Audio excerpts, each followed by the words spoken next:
Moi, je pense que l'image que offre la politique aujourd'hui, au niveau national, elle est désastreuse. La décentralisation, c'est quelque chose de fondamental, mais avant de confier des nouvelles compétences aux communes, aux départements, aux régions, il faut que l'État arrête de les embêter. Et moi, ce que veulent les maires, par exemple, c'est une capacité à agir, plus de liberté. C'est d'ailleurs, je crois, le thème de ce congrès cette année. Donc, je pense qu'il faut d'abord essayer de faire en sorte de désherber, vous voyez, toutes les normes administratives. Par l'idéal.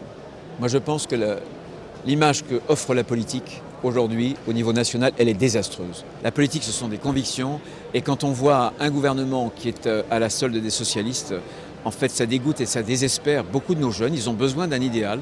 Eh bien, cet idéal, il faut leur proposer. Si un certain nombre tombent dans la violence, tombent dans la radicalité, par exemple religieuse, sur l'islamisme, c'est parce qu'on a fait le vide dans les esprits et dans les cœurs. La dette, en réalité, c'est l'État. Les collectivités, c'est 9% de la dette. 9% d'une bonne dette, puisqu'il y a une règle d'or qui n'existe pas par l'État. En clair, c'est une dette qui finance de l'investissement.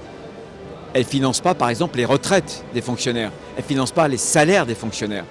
Donc il faut être juste. Je pense que tout le monde doit faire un effort. Les collectivités doivent faire un effort. L'État demande à peu près 5 milliards. Et pour être juste, le Sénat réduira ces 5 milliards à 2 milliards de contributions des collectivités territoriales.